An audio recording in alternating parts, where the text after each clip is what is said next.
Бүгін Ақордада елбасы Нұрсұлтан Назарбаев парламент мәжілісінің өкілеттілігін мерзімінен бұрын тоқтату туралы жарлыққа қол қойды. Мәжіліске кезектен тыс сайлау 2016 жылдың 20 наурызында бекітілді.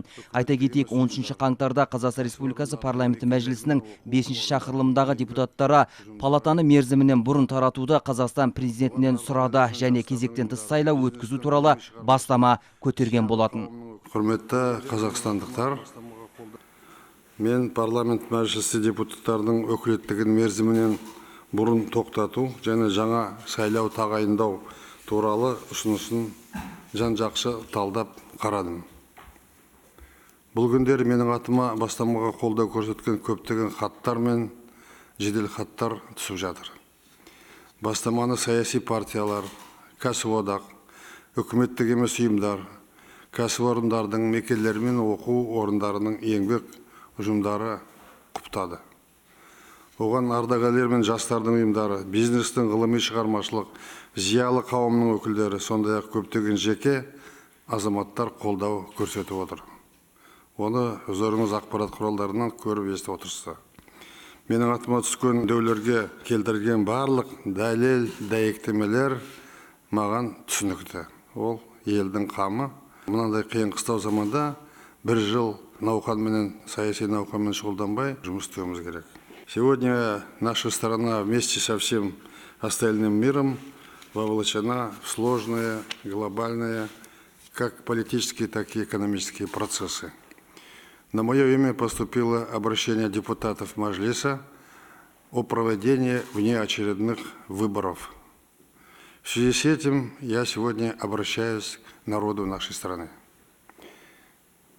Экономический кризис, охвативший многие страны в результате обрушения цен на энергоносители, серьезно влияет на всю мировую экономику, естественно, и на Казахстан тоже, как неотъемлемую часть.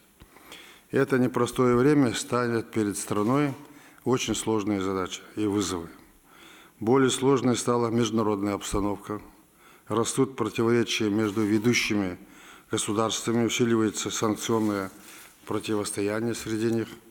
Большинство экспертов сводится во мнении, что с момента окончания холодной войны разногласия между мировыми державами не достигали такого накала, как сейчас. В этих условиях появляются новые очаги региональных конфликтов. Мы это все видим. Нарастает террористическая угроза. Глобальная волна беженцев поглощает все новые и новые регионы нашей планеты. Падают объемы мировой торговли. Происходит обвал фондовых рынков. Девальвация затронула практически все валюты мира. Все это также негативно влияет на все региональные и национальные экономики. Мы не являемся исключением.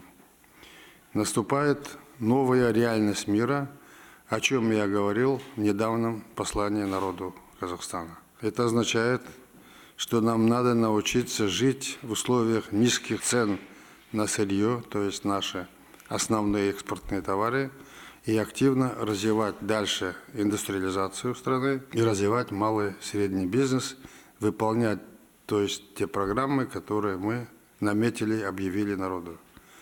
В этой сложнейшей ситуации самое важное для всех нас понять, что жить надо по средствам, экономить ресурсы, сохранять рабочие места.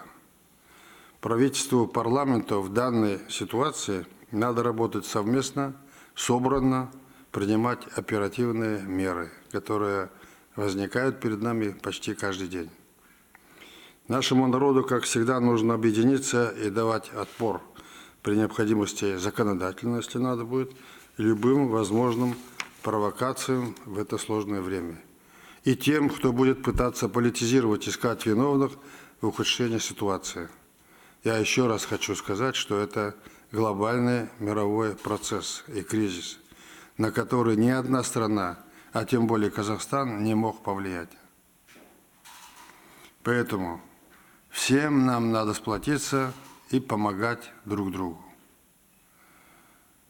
Сейчас проверяется патриотизм каждого гражданина страны При этом у нас нет времени лишь безропотно уповать на судьбу, надеяться, что вот когда все вернется на круги своя, что поднимутся цены на нефть и так далее, положение вдруг каким-то образом улучшится. Сегодня нам важно непрерывно давать системные и упреждающие ответы на любые глобальные вызовы и принимать соответствующие меры. Нам нужно продолжать курс и стратегию «Казахстан-2050» и не сбиваться, осуществлять дальше антикризисную программу, выполнить план нации, состоящих из 5 пунктов, активно осуществлять программу «Нурлы жол», предоставляя работу тысячам и тысячам наших граждан. Қазір біздің қоғамымыз баяғы 1991 жылғы мүлдем бейтаныс ахуалға тап болған кездегідей абдыраған адамдар тобы емес. 24 жылдан астам бері қарай жұмысымызды істеп тәуелсіздікті нығайтып келе жатырмыз. Ширек ғасырға жуық абыройлы жолменен жүріп келе жатқан еліміз. Біз жасампаз еңбекке шыңдалып, табысты қалыптасып, әлемге сейлі мемлекет құрған біртұтас халыққа айналдық бүгін. Мен депутаттардың бастамасы Қазақстан мен қазақстандықтардың тағдырына отаншылдық тұрғыдан қамқорлық танытудың көрінісі деп санаймын. Мәжілістің кезектен тыс сайлауы, оның ішінде Қазақстан ассамблеясы депутаттарын сайлауы бар, және өңірлік мәслихаттардың кезекті сайлауы, биыл ол кезектен тыс емес, кезекті сайлауы бар. Осының екеуін қосып өткізу деген, ол уақытты да, қаржыны да үнемдеу деген сөз. Меніңше дұрыс қойылып отырған мәселе. Барша депутаттарға мемлекетшіл ұстанымын аса жоғары тарихи жауапкершілік танытқан үшін мен алғысымды айтамын. Дорогие соотечественники, в соответствии с требованием Конституции страны, мною проведены консультации со спикерами палат парламента, премьер-министром, председателем Конституционного совета. По их итогам принял решение поддержать инициативу депутатов Маджлиса. Убежден, что обновление представительной ветви власти в интересах страны и народа.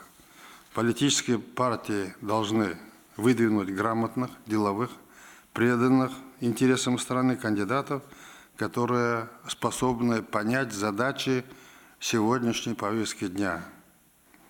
Сегодня я подписал указ о досрочном прекращении полномочий Маджлиса 5-го созыва.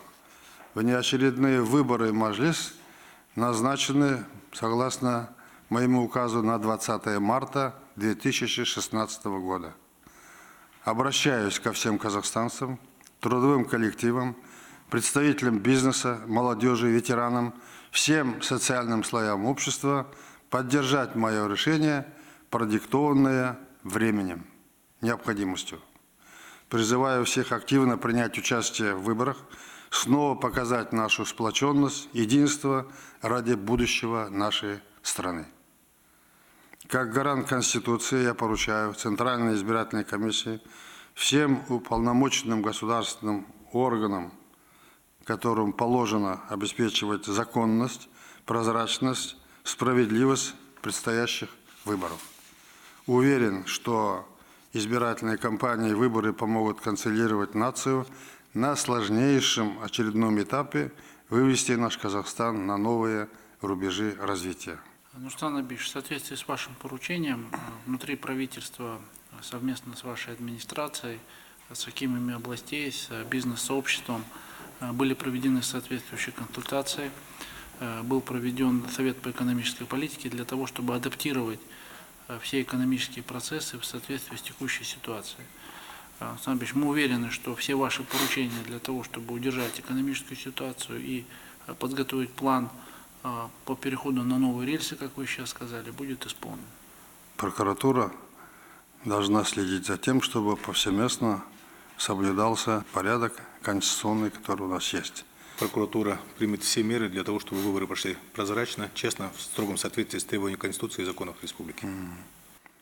Қымбатты отандастарым, баршамызға бір ғана мақсатымыз бар. Ол мақсат халық пен елдің игілігі. Мен барша қазақстандықтарды, барша саяси партияларды, біздің ортақ шаңғырамыздың тағдырына жауапты қарауға және отаншылдығымызды нығайтуға түсуге шақырамын. Тәуелсіздіктің ширек ғасырлық мерейлі белесін алдымызда тұрған мызғымас бірлікпенен қарсы аламыз деп сенемін. Бұдан да қиын жағдайларда болғанбыз, өткенбіз, тәуелсіздікті нығайтып келеміз. Бұйыртса бұл тығырықтан да шығамыз деп мен сеніммен айта аламын. Сондықтан бірлігіміз бенен біздің істейтін шаруаларымыз барлығы алдымызда, соған кірісетін болайық. Президент в соответствии со статьей 63. Бүгін елбасы үкімет пен құзырлы органның басын қосып кеңес өткізді. Негізгі мәселе парламент мәжілісінің өкілеттілігін мерзімінен бұрын тоқтату болды. Бұл қазіргідей қиын кезеңде өте дұрыс шешім және заңға сай келеді.